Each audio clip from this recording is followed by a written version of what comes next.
Welcome back to the Solutions Manual.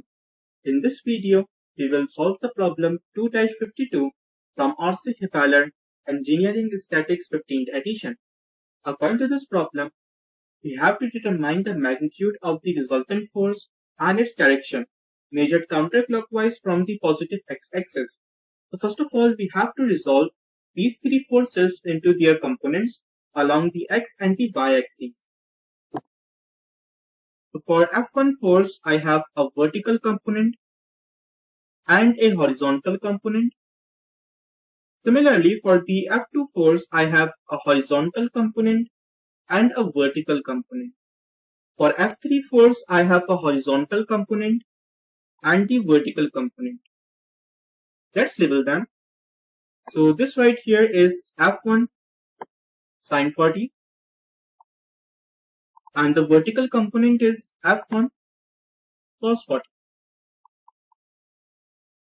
For F2 force, for the x and the y components of the F2 force, we have to consider this 5, 12 and 13 triangle.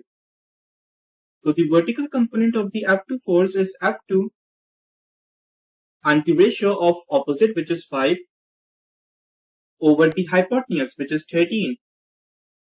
And the horizontal component of the F2 force, it's F2 and the ratio of adjacent, which is 12, over the hypotenuse, which is 13.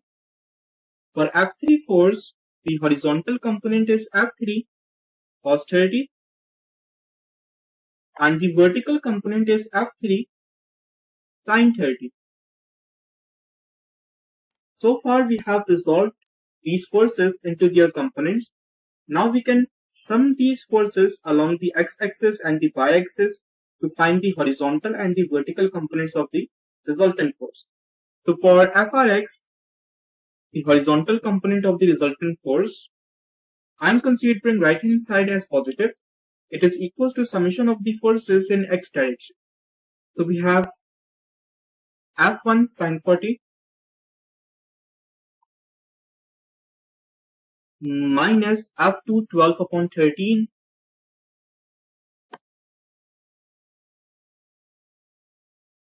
plus F3 cos 30.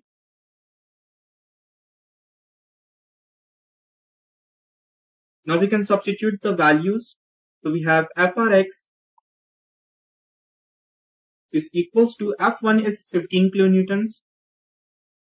So 15 into sine 40 minus F2 is 26 kilonewtons. So 26 into 12 upon 13 plus F3 is 36 kilonewtons into cos 30. So upon simplifications, Frx comes out to be 16.82 kilonewton.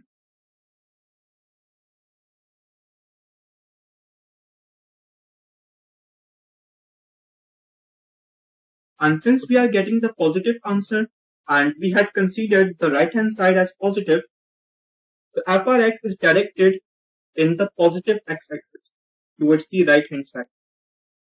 Now we have to do the same for the vertical component of the resultant force. So we have Fry, I'm considering upward direction as positive, is equals to summation of forces in y direction. So we have F1 cos 40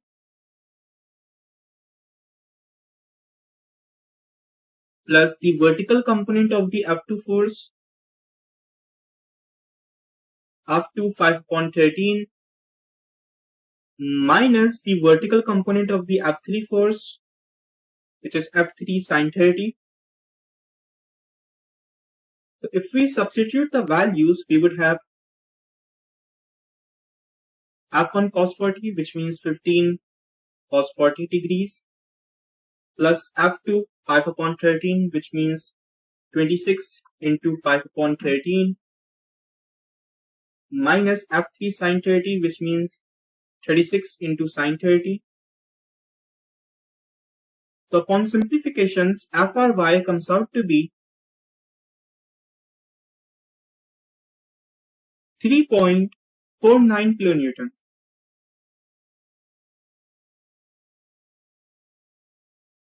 Since we are getting a positive answer and we had considered the up direction as positive, so the FRY is directed in the positive y-axis. So these are the horizontal and the vertical components of the resultant force. Now we have to find the magnitude of the resultant force, so we can use the Pythagoras theorem. So for the magnitude of the resultant force, we have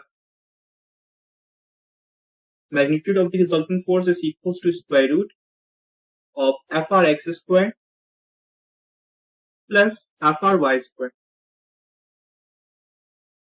So we have square root of 16.82 squared plus 3.49 squared. So upon simplifications, we have magnitude of the resultant force as 17.2 kilonewton. So this is our first answer. Now we have to find the direction of the resultant force from the positive x-axis. So let me draw the resultant force. The resultant force would look something like this.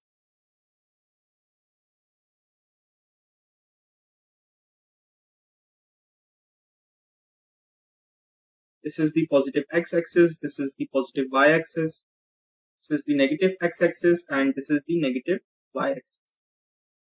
So Frx is directed towards the positive x-axis and the Fry is also directed towards the positive y-axis.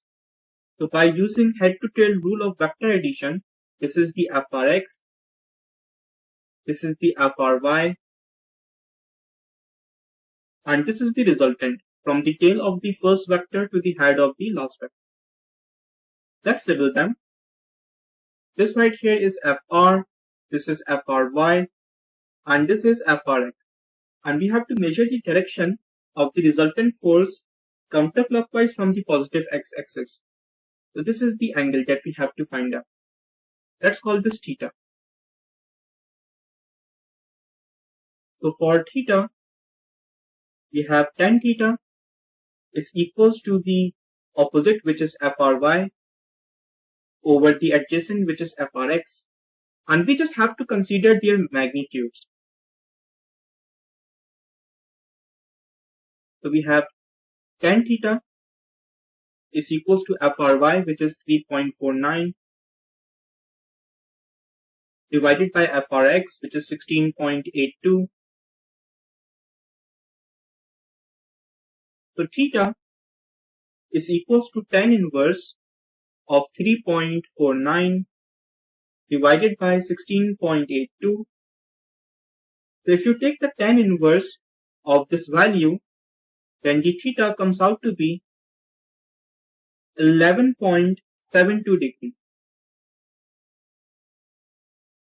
So this is our second answer. So this is it for this problem. I hope you would find this video helpful. If you do, please make sure to subscribe to this channel and also turn on the bell icon for the daily updates. And if you have any questions or any doubts, then feel free to ask in the comment section and I will try to answer it as soon as possible. Thank you.